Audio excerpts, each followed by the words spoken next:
ओम नमो भगवते वासुदेवाय। स्वागत है आप सभी का श्रीमद् भागवत पुराण की कथा में। आज हम 21वें दिन में चतुर्थ स्कंद शुरू कर रहे हैं। बोले बांके बिहारी लाल की जय। जो भगवान श्री कृष्ण चंद्र भक्तों पर अति कृपा करने वाले हैं तथा भक्तिहीन साधक हठ पूर्वक जिनकी परछाई को भी नहीं छू सकते, तथा जिन भगवान श्री कृष्ण चंद्र के समान किसी का भी कोई ऐश्वर्य नहीं है, उनसे अधिक तो हो ही क्या सकता है। ऐसे ऐश्वर्यवान भगवान श्री कृष्ण चंद्र को जो सर्वदा अपने ब्रह्म स्वरूप में विहार करते हैं, मैं बारंबार उन श्री कृष्ण चंद्र को नमस्कार करता हूँ। प्रथम अध्याय मैत्रेय जी वर्णन कियो मनु पुत्रिन को वंश, वही जगत की उत्पत्ति मिली देवन को अंश। श्री मैत्रेय जी बोले, हे विदुर जी, स्वयं मनु के 2 पुत्र प्रियव्रत तथा उत्तानपद और 3 कन्याएं आकुति, देवहूति तथा प्रसूति महारानी शत्रुपा के गर्भ से उत्पन्न हुई। महाराजा मनु ने आकुति का विवाह शत्रुपा की अनुमति लेकर रुचि प्रजापति के साथ कर दिया। जबकि रुचि प्रजापति उनके भाई थे, किंतु पुत्रिका धर्म के अनुसार जब विवाह संपन्न कर दिया गया। रुचि प्रजापति भगवान के बड़े भक्त थे। तपस्या के प्रभाव से उनका ब्रह्म तेज दैवी पान की तरह था। आकुति के गर्भ से रुचि प्रजापति ने एक बालक तथा कन्या उत्पन्न की। वह बालक साक्षात जग पुरुष भगवान विष्णु थे तथा वह कन्या उनकी प्रिय पत्नी लक्ष्मी जी थी। मनु ने पुत्रिका धर्म के अनुसार आकुति के परम तेजस्वी पुत्र को प्रसन्न होकर ले लिया तथा उस कन्या को, जिसका नाम दक्षिणा था, रुचि प्रजापति ने ही अपने घर रखा। जब वह कन्या विवाह योग्य हुई तब उसका विवाह भगवान विष्णु के साथ हुआ। भगवान विष्णु ने दक्षिणा के गर्भ से 12 उत्पन्न किए, जिनके नाम तोष, प्रतोष, संतोष, भद्र, शांति, इंद्रपति, ईशम, कार, विभु, सवाहन, सुदेव तथा रोचन था। स्वयं मनु मनवंतर में जय ही तुषित नाम के देवता कहलाए। उस मनवंतर में मरीचि इत्यादि सप्त ऋषि भगवान विष्णु, इंद्र तथा प्रियव्रत और उत्तानपाद मनु पुत्र थे। वह मनवंतर इन्हीं प्रियव्रत और उत्तानपाद के पुत्र, पौत्र, दोहतर आदि से भरपूर थे।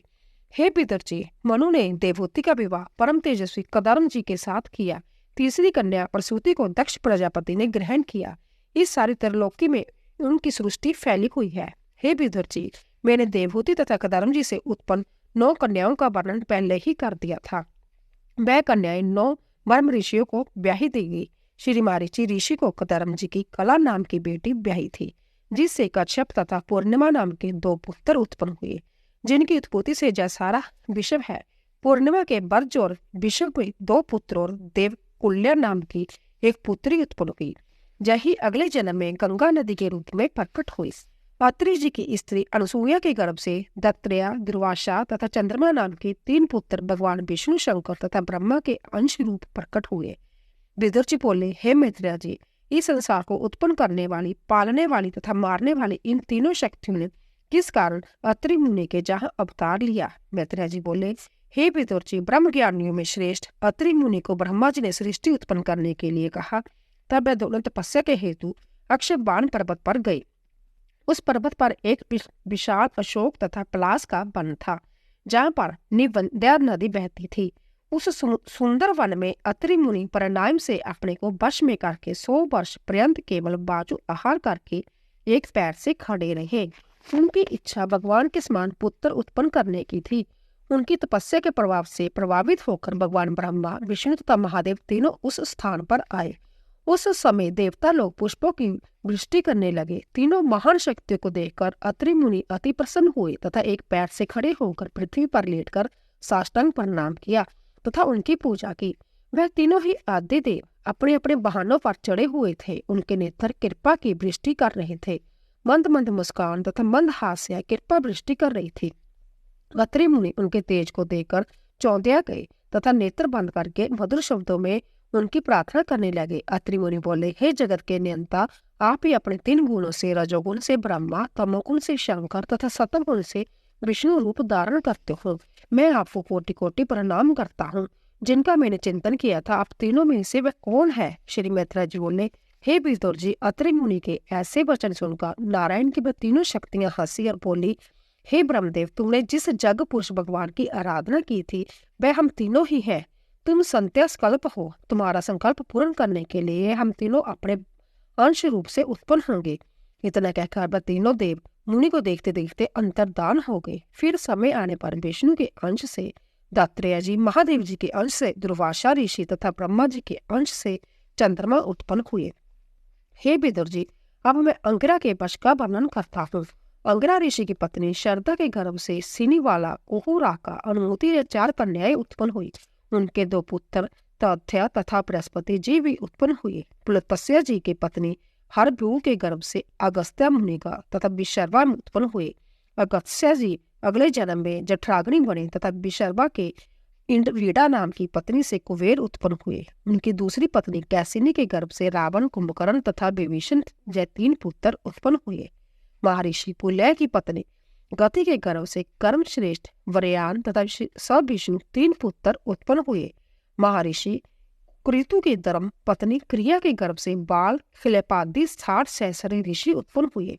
हे विदुषी, महर्षि वशिष्ठ जी के पत्नी अरुंधति के गर्भ से चित्रकेतु, सुरेचु, विरत्रा, मित्र, उलंबन, वसु, भूदान तथा दतुमान 7 पुत्रों का जन्म हुआ। वशिष्ठ जी दूसरी पत्नी के गर्भ से शक्ति आदि कई उत्पन्न हुए।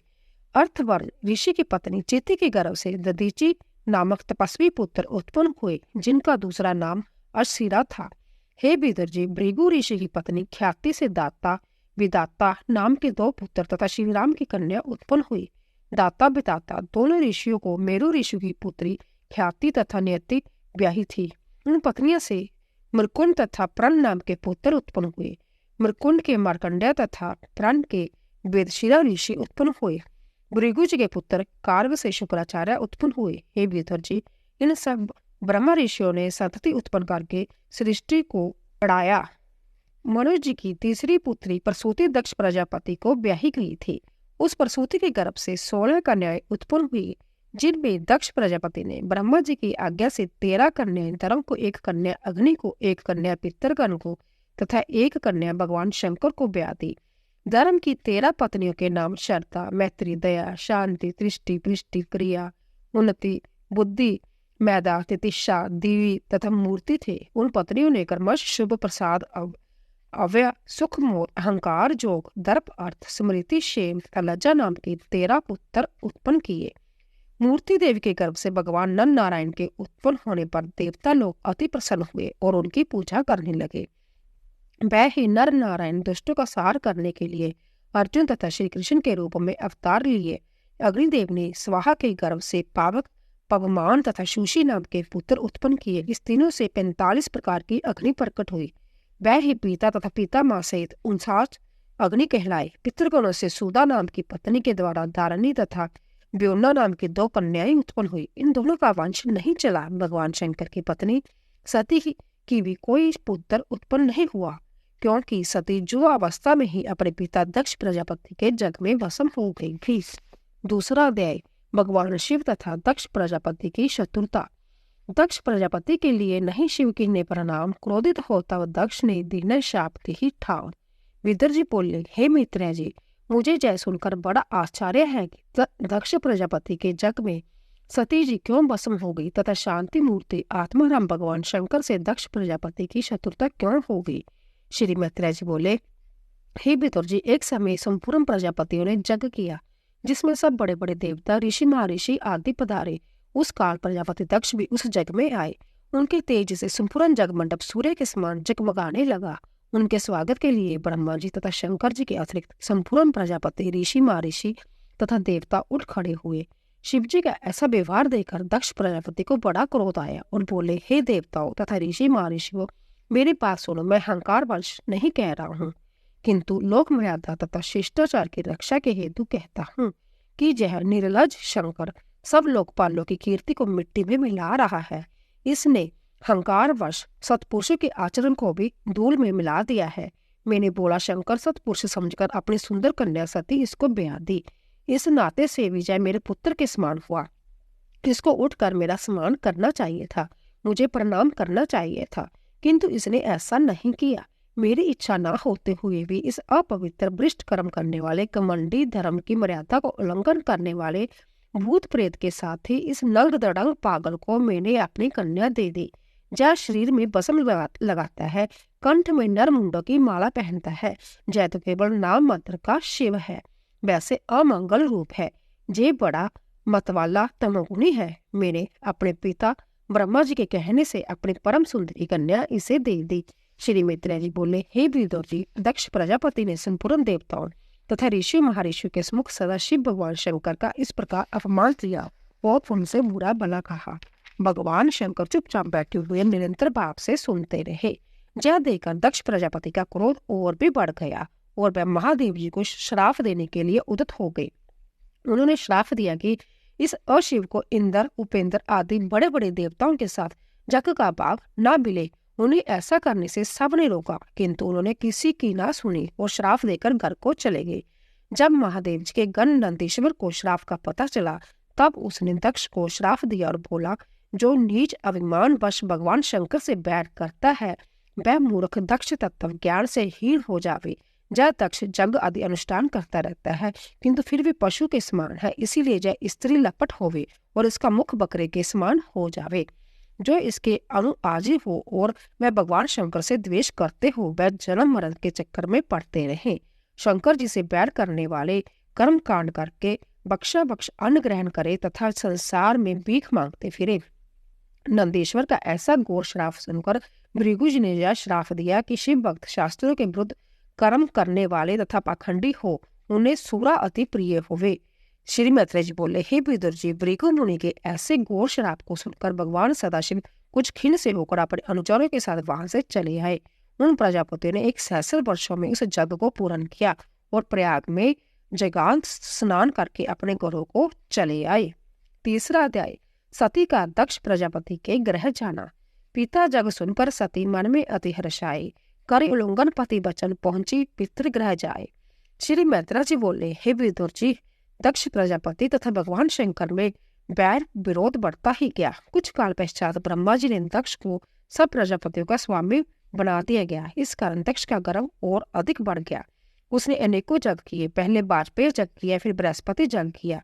उस जग में सभी देव ऋषि, ब्रह्म ऋषि, ब्रह्मनिष्ठ महापुरुषों को निमंत्रित किया गया। सभी देवता आदि अपनी अपनी गृहिणियों के साथ बड़े आदर सत्कार से पधारे। इस समय आकाश में विमानों को जाते हुए देखकर दक्ष प्रजापति की पुत्री सती ने इसका कारण जानने की इच्छा की।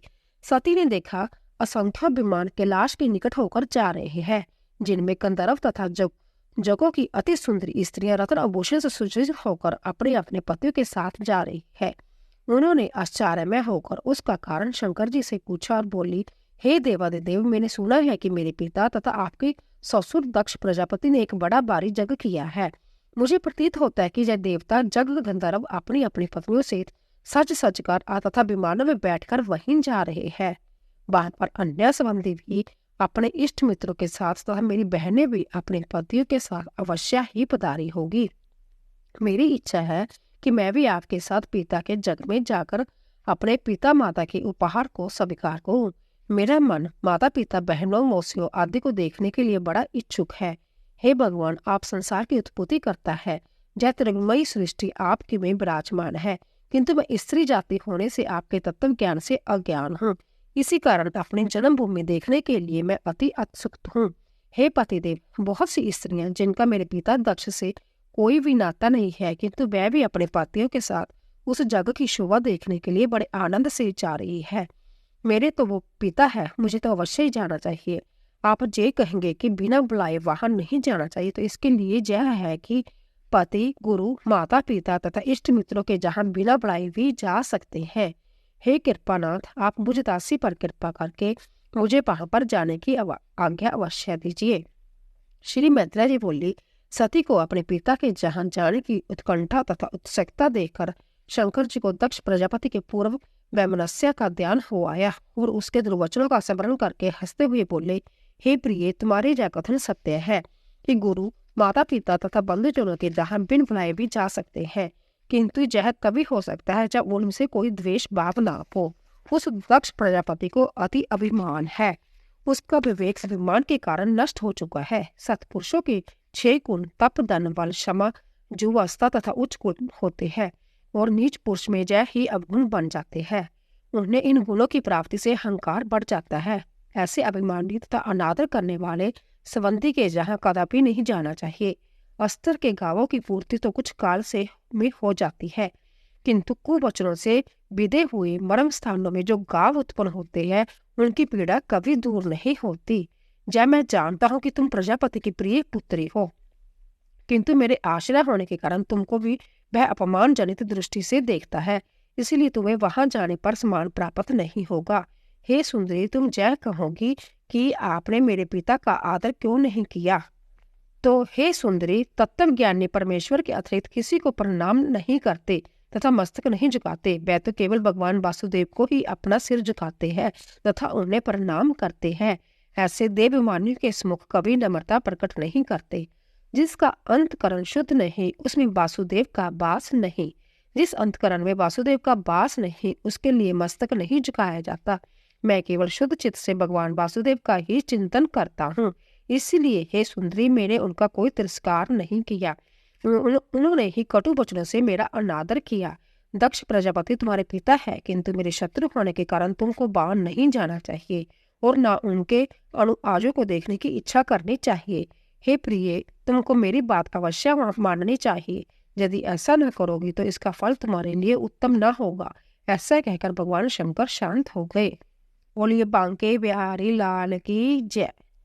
अगर आपको हमारी कथा पसंद आई हो तो प्लीज़ सब्सक्राइब कीजिए, लाइक कीजिए और शेयर कीजिए। धन्यवाद।